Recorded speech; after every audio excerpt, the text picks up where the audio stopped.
Bonjour, jeudi 29 novembre 2018, traduction sans filet numéro 176. Et il est bien vrai qu'on ne se souvient de rendre hommage à certains écrivains, à certains livres qui ont pourtant compté, que quand leurs auteurs meurent. C'est bien triste d'ailleurs, et je suis coupable de ça, puisque aujourd'hui je vais rendre hommage à Mina Alexander. Mina Alexander, c'est une poète, c'est une universitaire, c'est une poète, et c'est aussi une prosatrice, donc une grande écrivaine, originaire d'Inde, du Kerala en fait, comme Arundhati Roy, et qui vivait et travaillait depuis de nombreuses années aux États-Unis. Et on a appris hier en fait qu'elle était morte. Enfin, moi j'ai appris hier qu'elle était morte. Et elle est morte le 21 novembre. Et Mina Alexander, c'est vraiment quelqu'un de très important. Elle a écrit de nombreux recueils de poèmes. C'est une figure intellectuelle majeure. Par exemple, juste pour vous donner un exemple, elle est née en 1951 et à l'âge de 15 ans, elle était déjà étudiante en fait à l'université de Khartoum au Soudan. C'est une des raisons aussi pour lesquelles moi son parcours m'a intéressé. Et elle raconte ça en partie dans son autobiographie The Fault Lines, dont je vais traduire un extrait dans quelques instants. À 15 ans, donc elle est déjà étudiante, elle a eu sa licence à 18 ans, et après un passage par la Sorbonne d'ailleurs, Mina Alexander, elle a eu sa thèse à 22 ans quand même, elle a fait une thèse en Angleterre, une thèse sur le romantisme en fait. Alors là pour le coup j'en parle sans savoir parce que j'ai pas du tout regardé ou vraiment fait attention à cet aspect-là de sa carrière. Enfin voilà, c'est quelqu'un qui à 22 ans soutient sa thèse et ensuite la publie d'ailleurs sous forme de livre. Donc c'était quand même vraiment à de nombreux égards une intellectuelle exceptionnelle qui nous a quittés donc cette semaine, enfin la semaine dernière, à l'âge de 67 ans.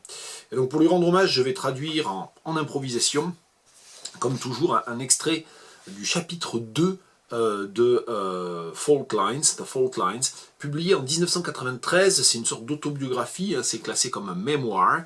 Donc c'est des mémoires, c'est plus des mémoires qu'une autobiographie au sens strict. Et c'était un livre de 1993 qui a été republié en 2003 aux éditions de Feminist Press, avec, c'est quand même à remarquer, une préface de Ngugi wa Thiong'o, no less.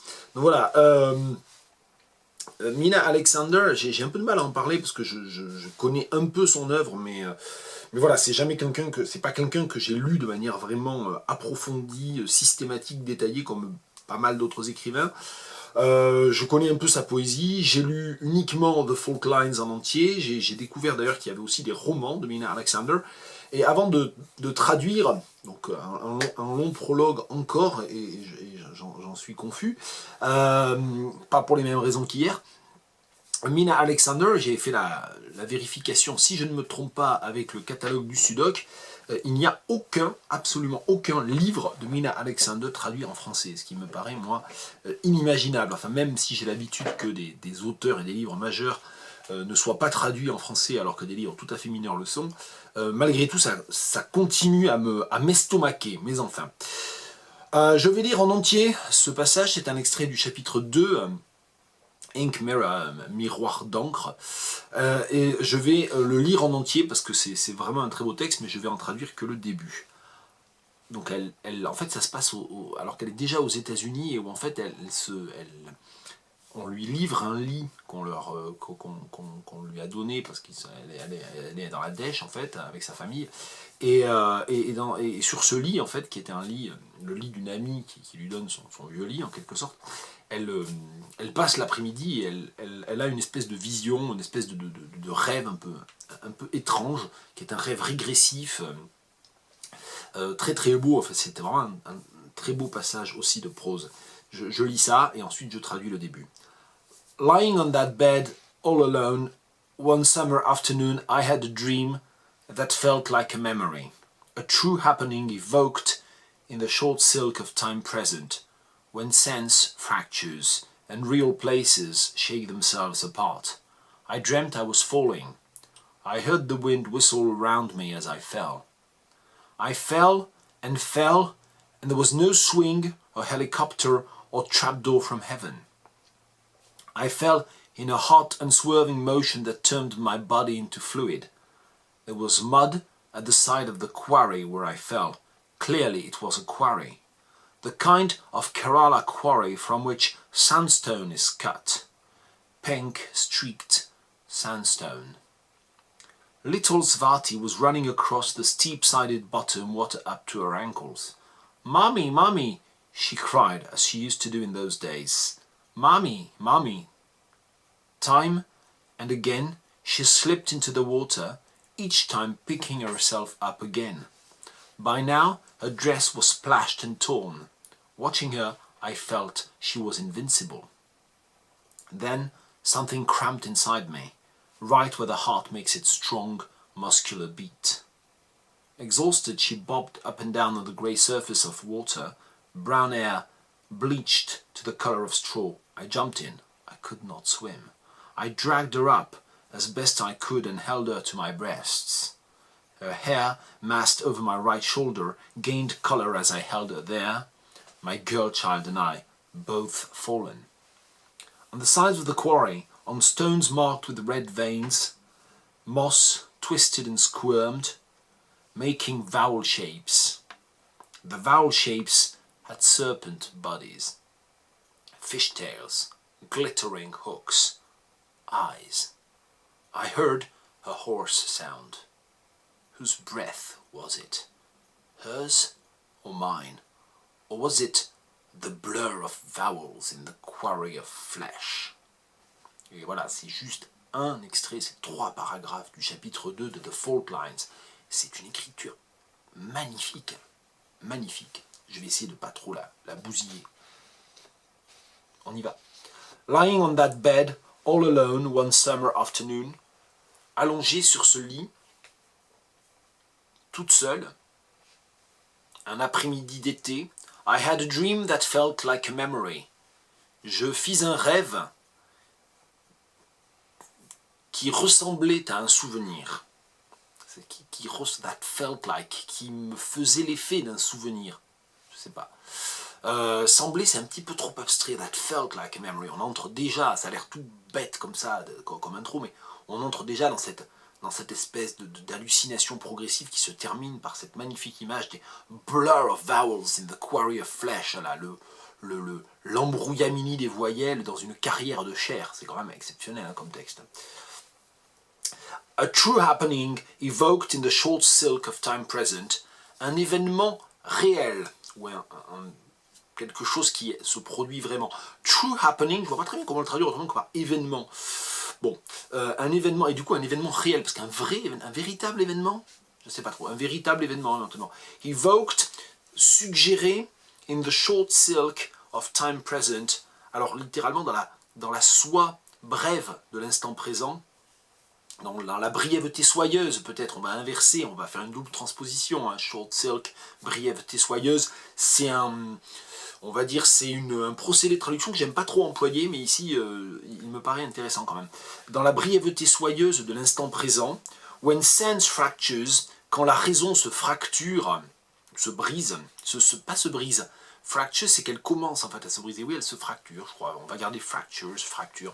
Quand la raison se fracture, and real places shake themselves apart, et que des lieux réels, alors peut-être du coup si j'ai traduit true happening par événement réel, peut-être que là, je vais traduire ce real par véritable pour récupérer, pour avoir real et true, et donc réel et vrai ou véritable dans la même phrase.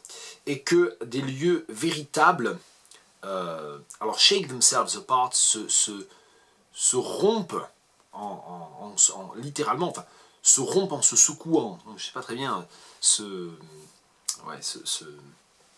s'effritent peut-être, hein, que les lieux véritables s'effritent.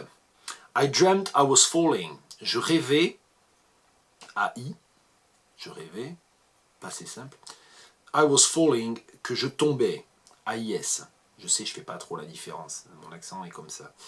I heard the wind whistle around me as I fell.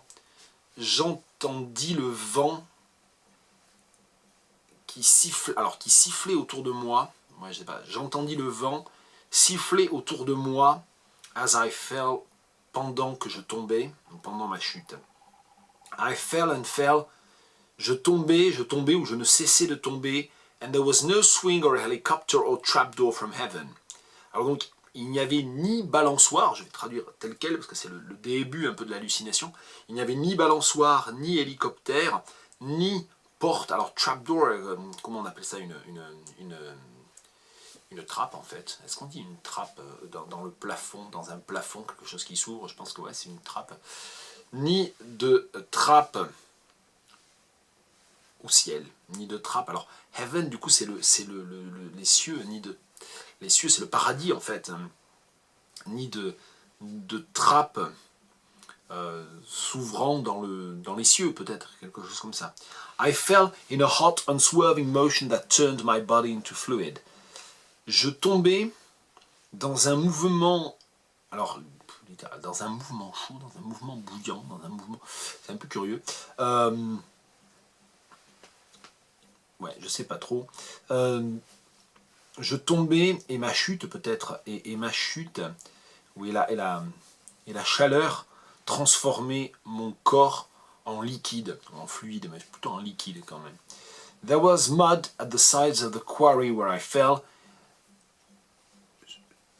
Les parois de la carrière où je finis par tomber, parce que là, du coup, ce fell là, il a un sens ici de ponctualité, c'est-à-dire c'est vraiment un événement ponctuel, donc c'est la fin de la chute. Sur les parois de la carrière où je finis par tomber, il y avait de la boue. Clearly it was a quarry. C'était de toute évidence une carrière. The kind of Kerala quarry, une carrière typique du Kerala, from which sandstone is cut. Alors sandstone, je crois que c'est la pierre ponce, mais je ne sais pas trop s'il y a un autre nom pour le minéral quand on fait de l'extraction. Extraire de la pierre ponce, ça paraît un peu bizarre. Bon, une carrière typique du Kerala, dans laquelle on creuse la pierre ponce, pink streaked sandstone, de la pierre ponce aux veines roses. Little Svati was running across the steep-sided bottom, water up to her ankles. La petite Svati courait dans tous les sens, au fond de cette carrière, au rebord abrupt, ou aux parois abruptes. Water up to her ankles, de l'eau jusqu'aux chevilles. Mammy, Mammy, she cried as she used to do in those days. Mammy, Mammy, pleurait-elle comme elle le faisait alors. Mammy, Mammy. Time and again she slipped into the water. De temps à autre, elle glissait dans l'eau ou elle tombait dans l'eau. Each time picking herself up again. Et se relevait à chaque fois. By now, her dress was splashed and torn. Maintenant ou à présent, sa robe était déchirée et tout éclaboussé. Trempé peut-être, parce que splashed passivement, enfin un passif avec splashed ici, c'est assez curieux quand même. By now, her dress was splashed and torn. Littéralement, c'est à cet instant, donc, ce que je propose de traduire par à présent, sa robe était éclaboussée et déchirée. Et c'est vrai que du coup, en français, traduire dans ce sens-là l'humidité et la déchirure, c'est vraiment curieux. Donc moi, c'est vrai que presque automatiquement, j'ai traduit dans l'autre sens. Bon, je ne sais pas si c'est une bonne idée ou pas. Était déchirée et toute trempée. Watching her, I felt she was invincible. En la regardant, j'avais le sentiment qu'elle était invincible. Bien, j'ai traduit les deux premiers paragraphes. Le troisième paragraphe, déjà, est un petit peu plus difficile, si je dois être un peu honnête. Puis ça nous amènerait un peu trop loin. J'ai essayé de fixé comme principe de ne pas dépasser 10 minutes. Hier, c'était 12 minutes. Aujourd'hui, ça va faire 15. Voilà, on va s'arrêter. C'était quand même pour essayer de rendre hommage à Mina Alexander aujourd'hui. Bon, à partir des prochaines vidéos, on va essayer de retomber plutôt du côté de 5-6 minutes. Voilà, thanks for bearing with me. And read Mina Alexander's poetry, Mina Alexander's Fault Lines, beautiful book, really. Les romans... reste à les découvrir, puis la poésie, je la connais mal quand même. Bien, à bientôt.